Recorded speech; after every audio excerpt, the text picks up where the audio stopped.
Between the hills, the stars, the sky, the river so clear, river so clear. As we deepen into our service, let us set the tone for this service with the reading, We Gather by Pat Uribe Lichty.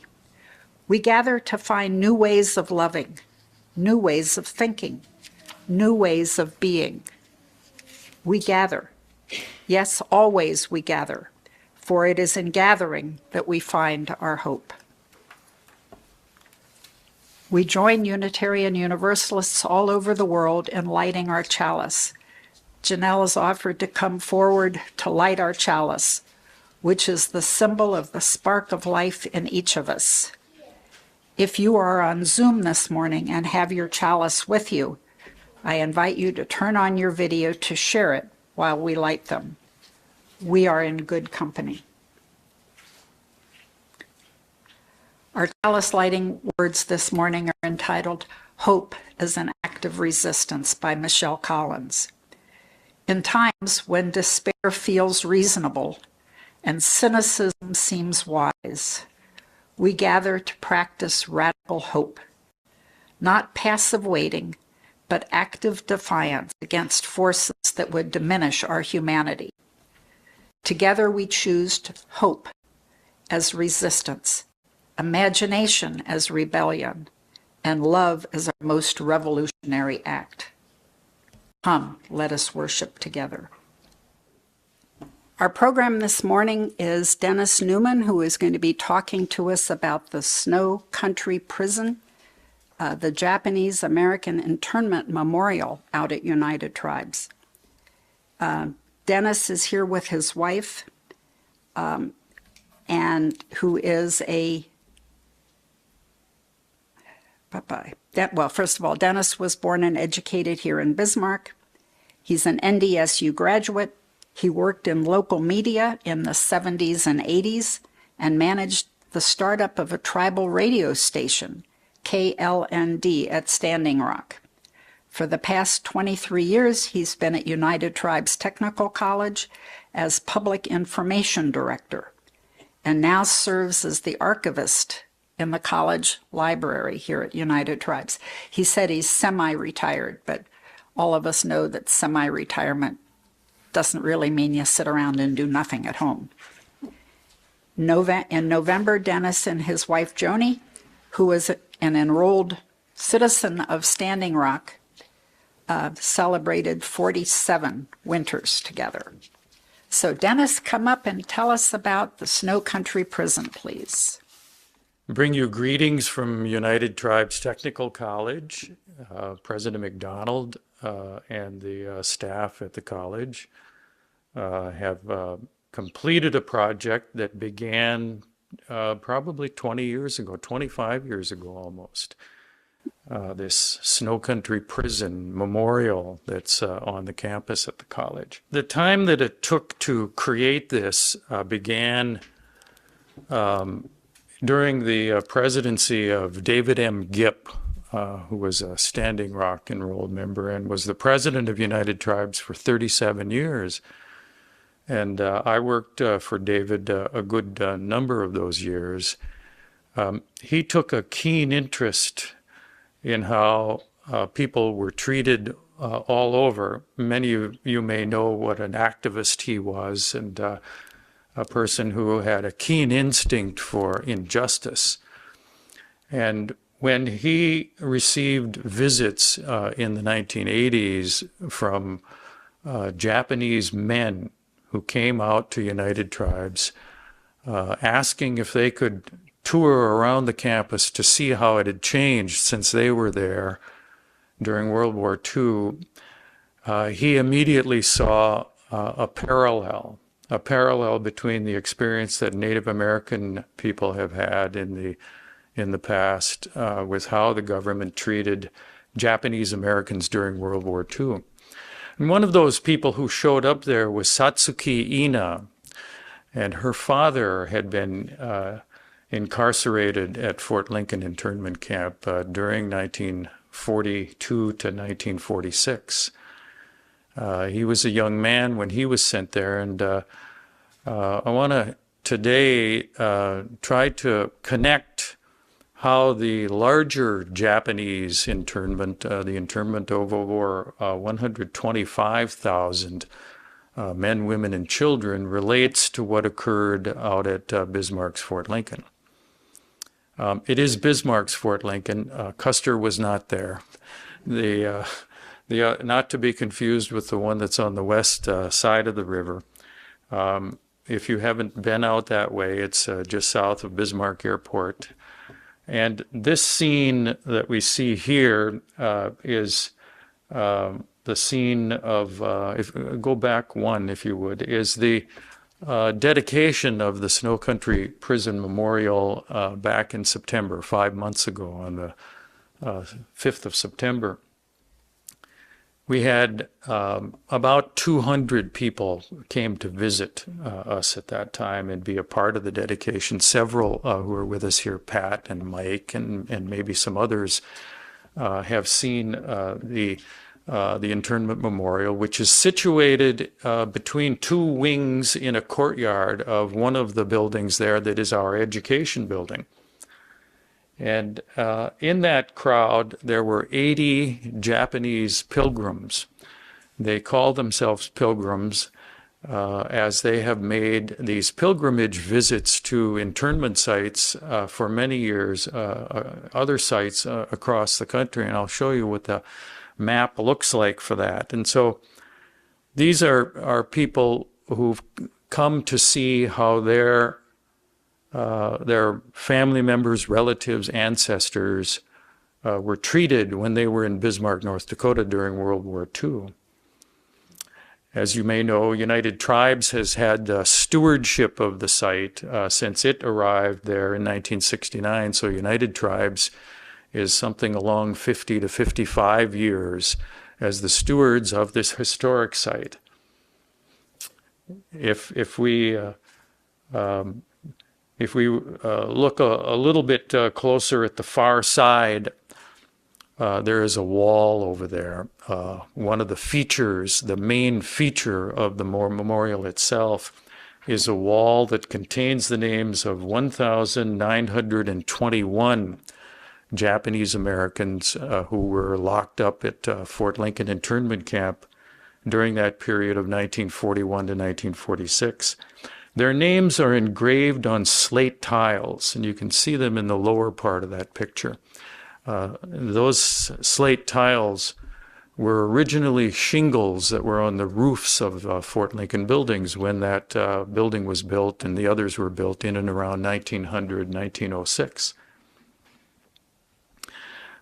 We received a good deal of help in creating that memorial from the Takahashi Foundation of San Francisco. Made a major contribution toward building it. The Japanese American Confinement Sites Grant Program of the National Park Service also contributed major funds to it. United Tribes did, and there were also donors, individual donors that helped to make that possible, sponsors. The story about how this comes to be is that during the 1930s, the federal government in the U.S. Department of Justice, through the services of the Federal Bureau of Investigation, the FBI, began creating what are known as custodial detention lists. When it was clear in this country that the Axis powers, Germany, Italy, and Japan, were agitating for war, when the Japanese and their incursions into China and Russia and Adolf Hitler's rise in Germany in the 1930s made it clear that the United States was going to have to deal with resident aliens that were in the country at some point, that we're going to have to deal with those. And so they began creating custodial detention lists. And the authority for that is the Alien Enemies Act. You've heard this mentioned in the news so frequently lately. It was also mentioned in and around 2001 when 9/11 occurred.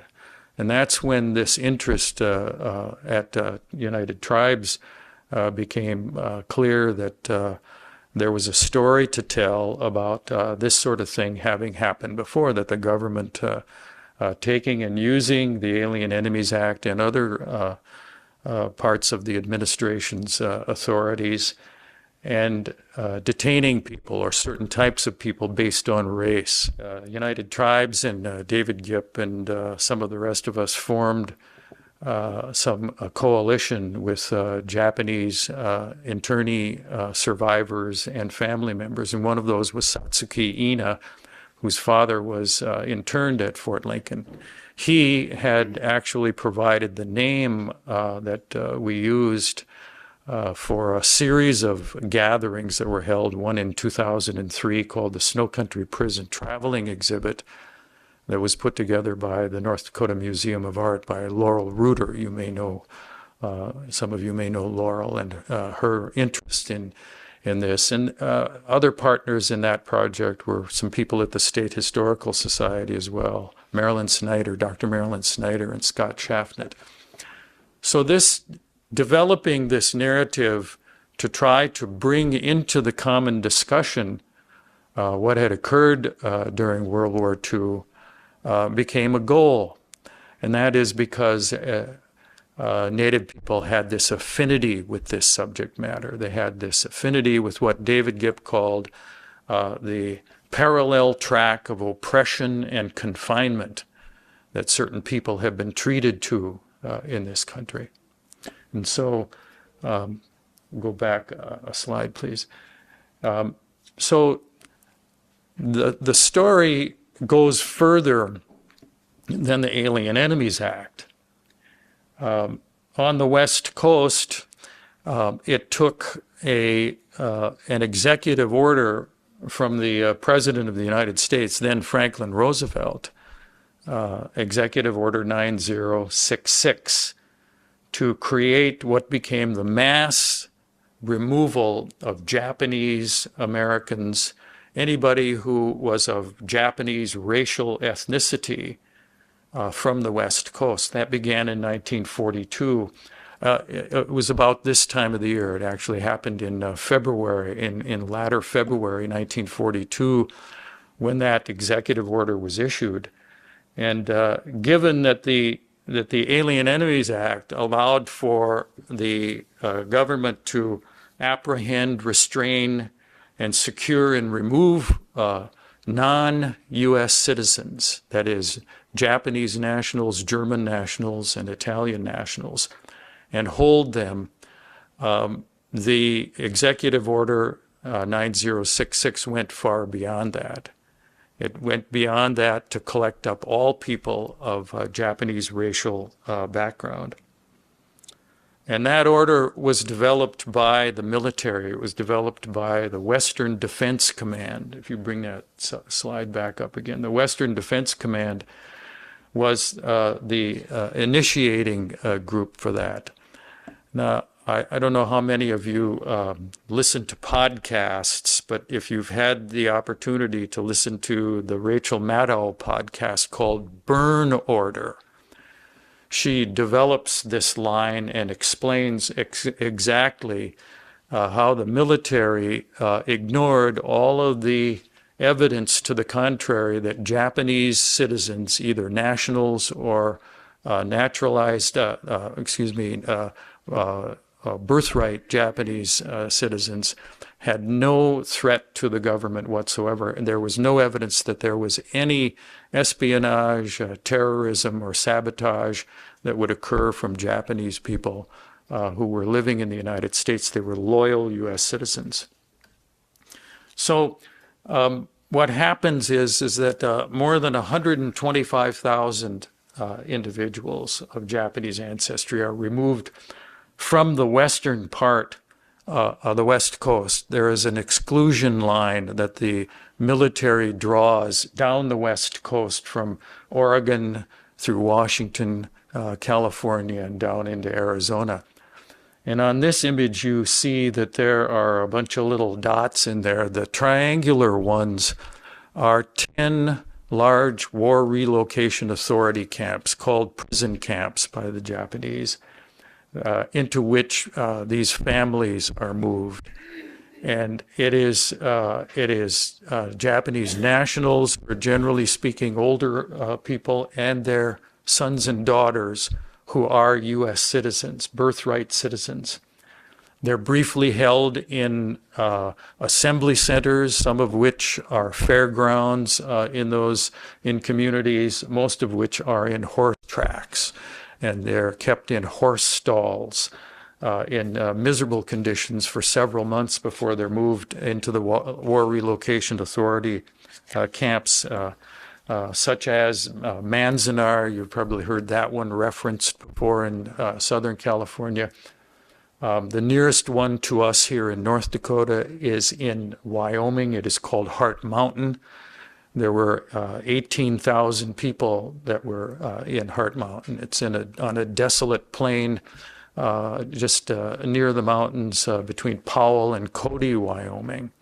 Hastily erected buildings. The other one that is worth mentioning and looking at on the map is right in the extreme northern part of California, called Tule Lake. And Tule Lake has a relationship to Bismarck here, to Fort Lincoln, that I want to describe to you about it. The camp here at Fort Lincoln, just south of the airport, was in a separate part of the government's series of camps. And it was run by the U.S. Justice Department. It was called an Alien Enemy Control Program camp, run by the Justice Department and staffed by the INS, the Immigration and Naturalization Service, with employees of the Border Patrol. And we recognize some of those parts of the government today. Some of them are named a little different, but that methodology it was still used there. You see the gateway, the large stone columns on either side. That was once the entrance to United Tribes for many years. We just recently restored that sign across the top, and our entrance is a little further to the north these days, but when you drive on University Drive south of there, you see that artifact. Into that camp are brought, lawfully and legally are brought these people who are designated as enemy aliens because they are from those other countries and they are not U.S. citizens. The only catch to that is that Japanese people could not become naturalized U.S. citizens. There was a 1924 law called the Japanese Exclusion Act that prevented Japanese people from becoming naturalized citizens. So they were enemy aliens according to the law. It was a fenced and guarded compound. In the map, the brochure that you have copies of, it shows the map plan of where that the fencing was. It was about a 900 feet by 500 foot wide section of what was the Fort Lincoln military camp and is today United Tribes. And upwards of 4,000 individuals, men only, went through the internment camp during that 5-year period. As I said before, there was only 1,921 Japanese, so the others were of German background, of German descent, German nationals were the other part of this. And the nationwide, the AECP collected up almost 32,000 of these people in that lawful program that springs from the Alien Enemies Act, using the law in the way the law was prescribed to use. The first group of those who were Japanese that were brought to Fort Lincoln came there in early February 1942 on a unit train that had its windows blacked out, and you can see it there. It came to a halt on the NP Railroad about where the Sweetheart Bakery was. Remember where the Sweetheart Bakery was? I'm not sure what it is. Is it Nightlife? One of those buildings that are on Main. And there's the Border Patrol guards with machine guns as these men are taken off of the train. They were then taken to Fort Lincoln in cattle trucks in the upper left-hand corner of that image. And they were housed mainly in large temporary wood frame barracks buildings that had been hastily assembled and brought from one of the southern states. I think it was Arkansas where they came from. They had little or no insulation in them. They were 120 feet long by about 20 feet wide, 25 feet wide. There is some of them remain in Bismarck, by the way. There is one out at Buckstop Junction. There's a section of one that shows one of these buildings that was there at Fort Lincoln during the internment period. The Germans who were in the camp at the time thought that they were getting an infusion of new comrades.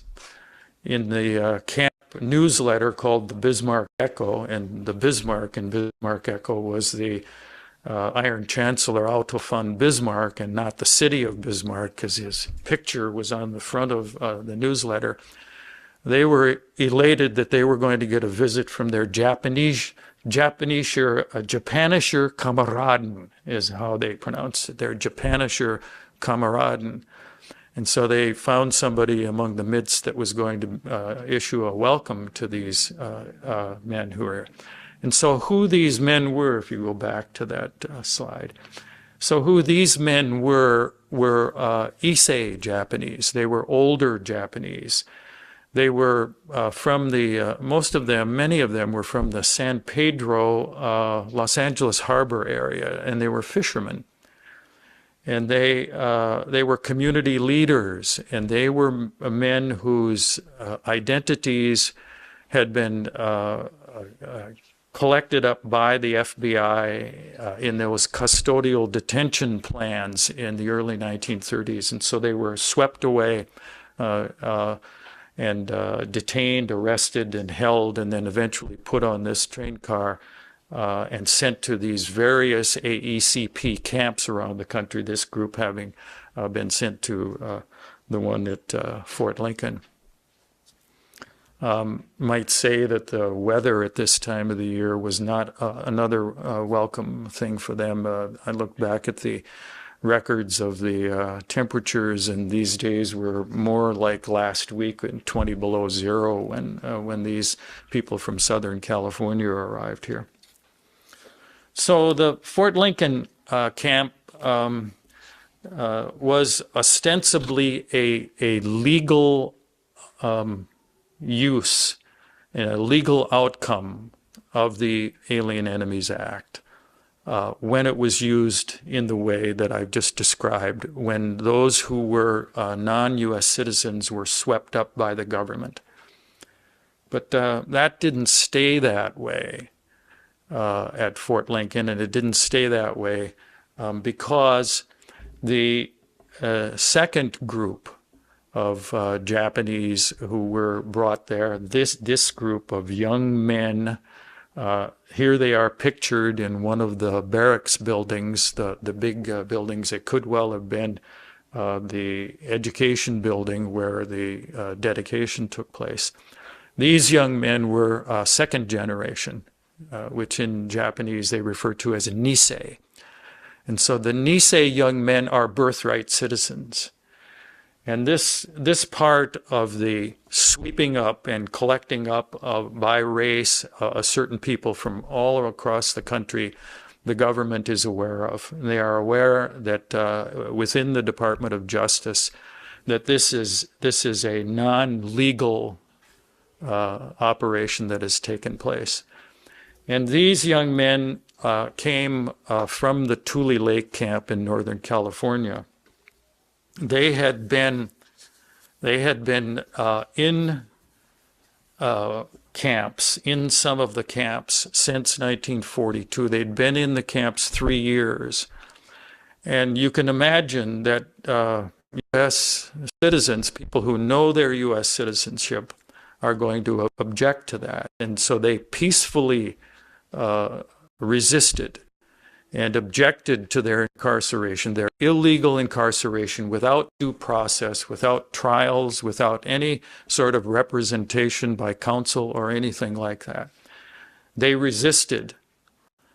And those who continued to persist and resist and use small ways, such as answering no on a questionnaire, a clumsy questionnaire that the military set out, from answering no to 2 questions on it over serving in the military, they were put into the detention center in Tule Lake. It was a lockdown detention center there. And the government's planning then even involved creating legislation in the Congress. The Renunciation Act of 1944 was passed in the middle of the year, because you cannot deport someone who is a U.S. citizen as an alien to another country. They're at home. They're in their home country. You cannot use the mechanism of the Alien Enemies Act to remove people from the population. And so one of those in this group in the lower left-hand corner, that is Itaro Ina.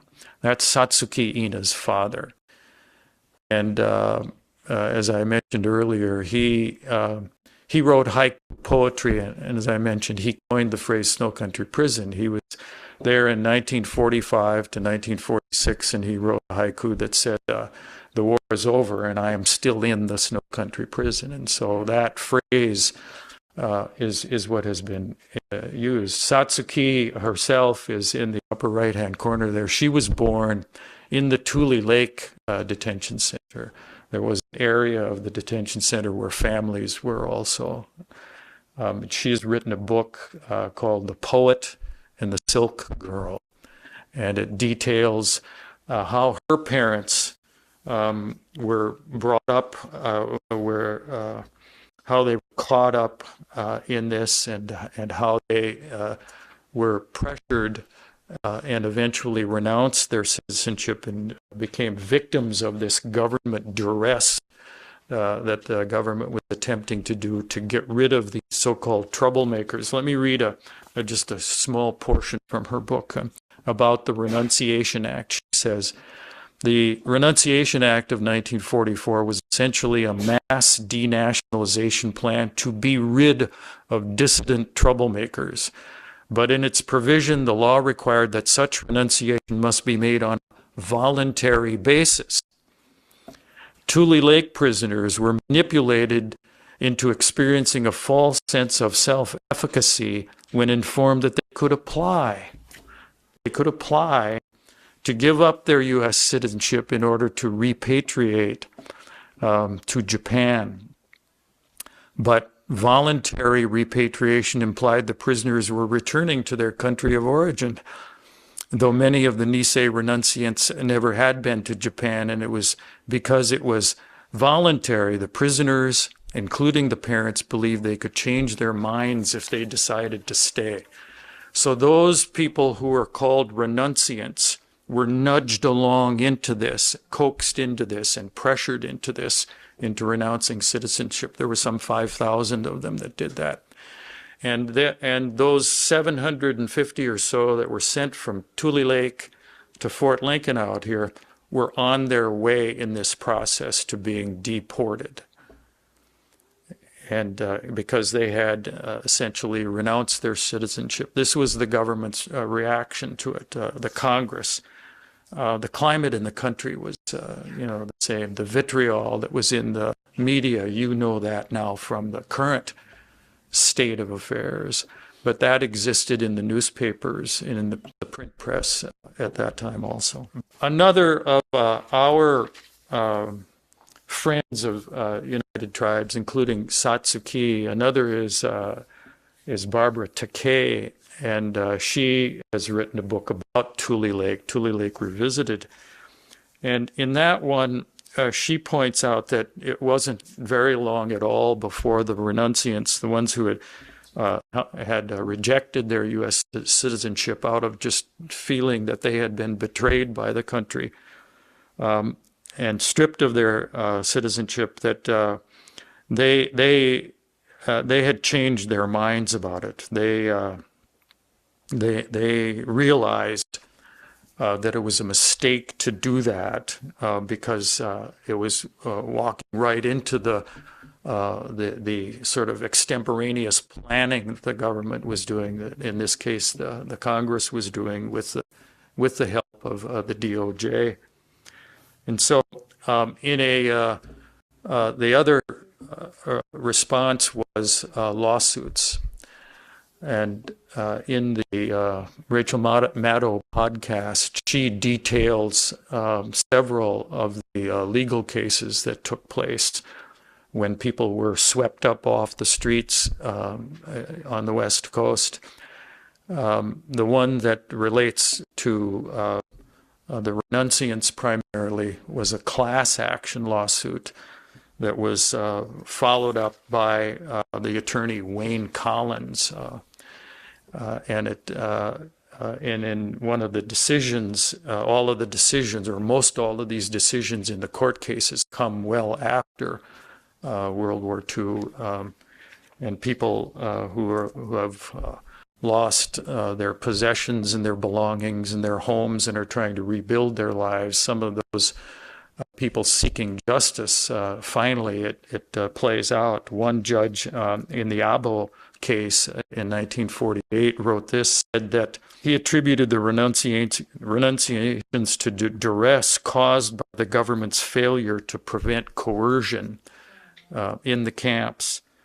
And he voided the renunciations and restored citizenship to those who sought to reclaim it. So out of the 5,000 or so that had renounced, there's mainly only a handful of those that their citizenship wasn't restored. There were a lot of reasons why people wanted to go. Their parents, who were Issei, were being deported or were choosing to go back to, in a real sense, go back to Japan.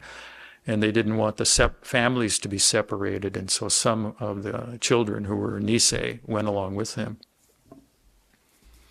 And after the war, then it takes something like 22 years for this class action lawsuit to work its way through the courts, and then later on, the government does take up the question of whether or not this whole thing that occurred, 125,000 people displaced, if that was really necessary. And they did it through a study that was done at that time. It was a study that was labeled the Wartime Relocation Act, and they studied it and came to the realization that there was absolutely no reason why the Japanese needed to be interned. There was no military necessity, as the military had argued in 1942 for detaining and then locking up thousands and thousands of them. Further, it went to redress and an apology during the Reagan administration. The apology was made to the Japanese people, and there were redress checks of $20,000 per individual that were issued to to a large number of the 125,000 who were interned. The connection then that Fort Lincoln internment camp has with the larger internment of the Japanese is that it was one stop only one stop away from deportation, and operated again by the U.S. Justice Department and the INS. One thing, the thing that has happened then to the Japanese is that they have studied this quite closely, very closely. And the man on the right in that picture is the Reverend Duncan Williams, and he is a professor at UCLA and a Buddhist priest. And he took it upon himself to create a project to find the names of all of those 125,000 that were incarcerated people of Japanese ancestry. And he's put it into this book that you see this gentleman stamping the name. The book is called the Iricho, or Ereicho in Japanese, and his is the Irie Project. And that book was here at United Tribes during the dedication that we had 5 months ago in early September. And so people who knew somebody of Japanese ancestry, perhaps, who had experienced the internment, they had the opportunity to do that. And I was delighted to hear of that opportunity happening for people here. I was able to stamp a number of the names. And that book is, it's on tour around the country now.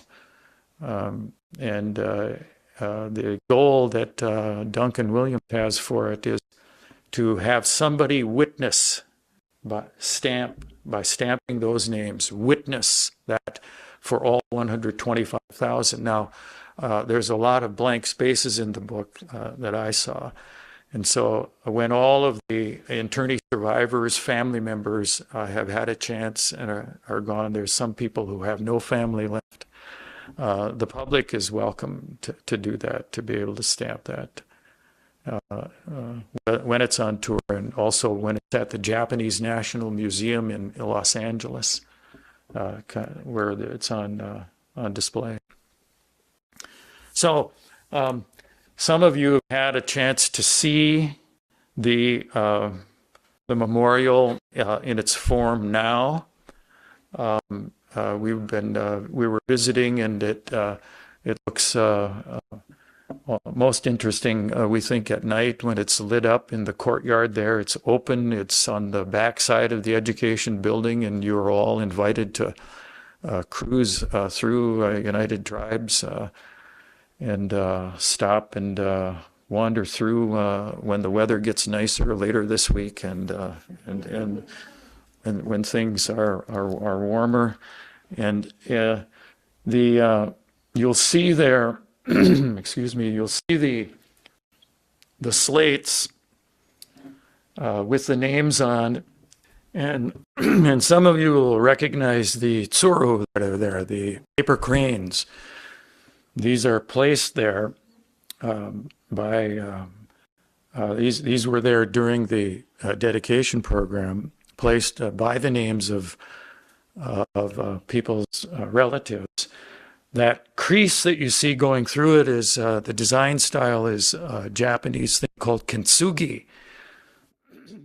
Kintsugi is a form of restoring broken pottery in Japanese with gold-infused glue.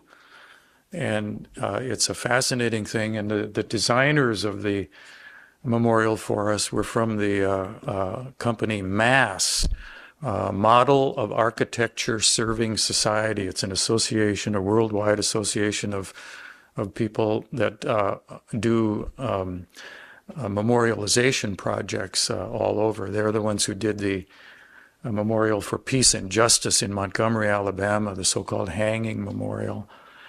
And we were delighted to have them be a part of it and guide us through the problem solving. The committee that made choices and decisions about it was anchored in United Tribes. Our campus planner and the college president, Russ McDonald, was a part of it.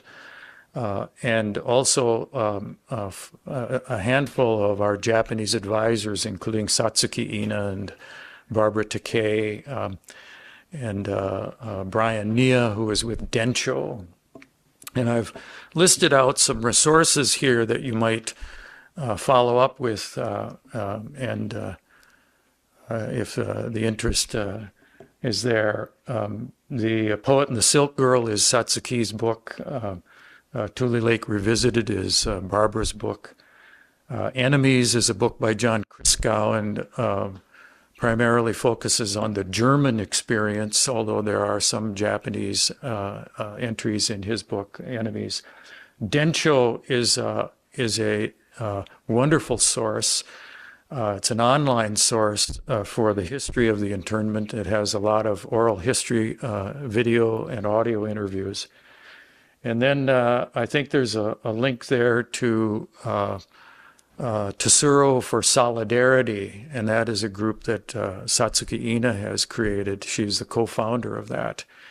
And their aim is to eliminate the locking up of young people, of children. She protested at Fort Sill 2-3 years ago, and it continues with her group to stand witness against the incarceration of children, because she was one of those. She grew up to be a psychotherapist and a family counselor, and now an author. And if there's anybody who knows what happens to people's lives after they've been locked up as children, she's the one. That's why her book is so important, The Poet and the Silk Girl. And I'm so thankful for United Tribes, and to you for all the leadership you provided for making this happen, educating us on what happened, because we're seeing the same damn thing happen right now in Minneapolis. All right, the sending song is All You Fascists Bound to Lose, and the lyrics are in the hymnal, or in the handout, excuse me. 1, 2, 3, 4.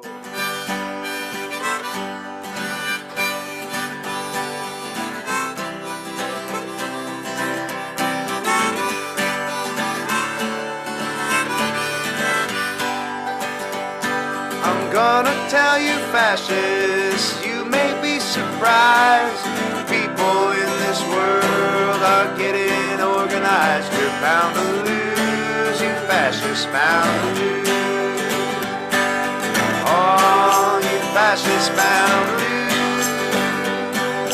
All you fascists, bound to lose. All you fascists, bound to lose. You're bound to lose, you fascists, bound to lose. Marching side by side, marching across these fields where a million fascists died. You're bound to lose, you fascists, bound to lose. Oh, you fascists, bound to lose. Oh, you fascists, bound to lose. Oh, you fascists, bound to lose. You're bound to lose, you fascists, bound to lose. Ice raids cannot stop us, that's one thing that we know. Your unmarked vans and tear gas and fascist grip must go. You're bound to lose, you fascists, bound to lose. Oh, you fascists, bound to lose. Oh, you fascists, bound to lose. Oh, you fascists, bound to lose.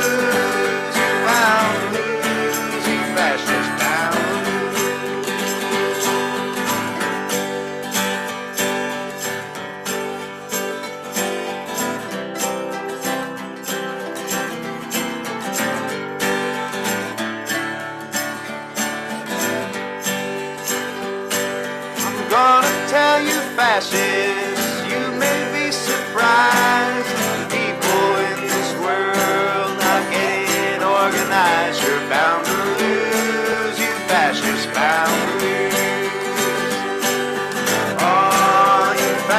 boundaries. Ah, you fascist boundaries.